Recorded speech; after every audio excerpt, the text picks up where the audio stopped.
মুসলমান নারী এবং পুরুষ অশিক্ষিত থাকে নাই। সুবহানাল্লাহ।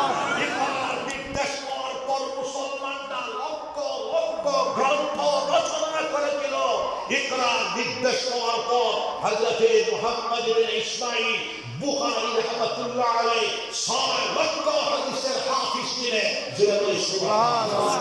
বুখারী শরীফ মুকাররারা 7227 হাদিস বুখারী শরীফের মধ্যে লিপিবদ্ধ করেছিলেন। সুবহানাল্লাহ। আজকে উঠায়া দেখো 194 হিজরিতে হযরতের জন্ম, 256 হিজরিতে হযরতের ইন্তেকাল, 62 বছর 2 বছর তাকরিবান 12 দিন সময় তুফান শুকাইয়াছে, ইলমের তুফান সাইক্লোন সৃষ্টি করে দিয়েছে মুসলমানরা। জোরে বলো সুবহানাল্লাহ। হযরত ইমাম মুসলিম রাহমাতুল্লাহ আলাইহি, হযরত ইমাম তিরমিজি রাহমাতুল্লাহ আলাইহি, হযরত ইমাম হাকিম তিরমিজি রাহমাতুল্লাহ আলাইহি, হযরত ইমাম আবু দাউদ রাহমাতুল্লাহ আলাইহি, হযরত ইমাম নাসাঈ রাহমাতুল্লাহ আলাইহি, হযরত ইমাম ইবনে মাজাহ রাহমাতুল্লাহ আলাইহি। জোরে বলো সুবহানাল্লাহ। সুবহানাল্লাহ। লক্ষ লক্ষ মুহাদ্দিসিনদের জামাত ইকরা নির্দেশ পাওয়ার পর মুসলমানদের ভিতরে জন্ম হয়েছিল। জোরে বলো সুবহানাল্লাহ। লক্ষ লক্ষ ফুকাহায়ে আযমদের জামাত ইকরা নির্দেশ পাওয়ার পর মুসলমানদের ভিতরে জন্ম হয়েছিল। জোরে বলো আল্লাহু আকবার। বুখারী শরীফের 10 নাম্বার শোন, হযরত ইমাম আল-আইম্মা ইমাম আবু হানিফা রাহমাতুল্লাহ আলাইহি কোরআন এবং হাদিস থেকে তাকরিবান 85 লক্ষ ভাষায় ইস্তেমাল করেছে, উদ্ভাবন করেছে। জোরে বলো সুবহানাল্লাহ। হযরত ইমাম শাফিঈ রাহমাতুল্লাহ আলাইহি, হযরত ইমাম মালিক রাহমাতুল্লাহ আলাইহি, হযরত ইমাম আহমদ ইবনে হাম্বল রাহমাতুল্লাহ আলাইহি তাকরিবান 10.5 লক্ষ হাদিসের হাফিজ ছিলেন। জোরে বলো সুবহানাল্লাহ। হযরত ইমাম আব্দুল্লাহ ইবনে মুবারক রাহমাতুল্লাহ আলাইহি, হযরত ইমাম বুখারী রাহমাতুল্লাহ আলাইহি আব্বাজান, হযরত ইমাম ইসমাঈল রাহমাতুল্লাহ আলাইহি উস্তাদ মুহতারাম, হযরত ইমাম আমিরুল মুমিনিন ফিল হাদিস আব্দুল্লাহ ইবনে মুবারক রাহমাতুল্লাহ আলাইহি। আমি লম্বা বলার টাইম নাই, সময় নাই, শেষ করব না। যখন হাদিসের 10 দিতেন, ক্লাস দিতেন, 40,000 80,000 লক্ষ লক্ষ মুহাদ্দিসিনদের জামাতের বীর থাকতো। জোরে বলো সুবহানাল্লাহ। মাদ্রাসায় জায়গা হইতো না, মসজিদে জায়গা হইতো না, খানকায় জায়গা হইতো না, বিরাট ময়দানের দরকার লাগতো।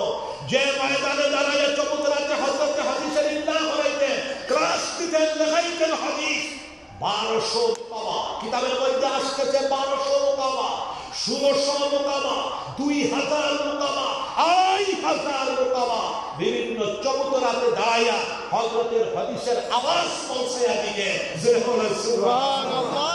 বিশ্বে শিক্ষা, বিশ্বে দ্বীন শিক্ষা সহ তামাম শিক্ষা মূল দাওয়াত এবং বাহক বিশ্বনবী মুহাম্মদুর রাসূলুল্লাহ সাল্লাল্লাহু আলাইহি ওয়াসাল্লাম ছিলেন।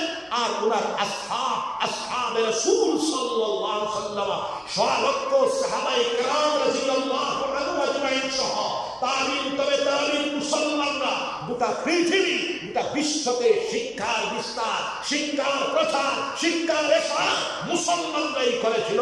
জোরে বলো সুবহানাল্লাহ। এই তো গেল দুনিয়াতে। দুনিয়াবি উলুমের মধ্যে আসো, মুসলমানরা ইকরার নির্দেশ পাওয়ার পর আল-বাত্তানি, আল-কিন্দি, আল-ফারাবি, ইবনে হাসান, ইবনে ফারদাস, আবু আলী ইবনে সারাইশাবি। জোরে বলো আল্লাহু আকবার। আল্লাহু আকবার। আলী ইবনে সারাইশাবি শুধু মহাকাশ সম্পর্কে 200 গ্রন্থ রচনা করেছিলেন। জোরে বলো সুবহানাল্লাহ।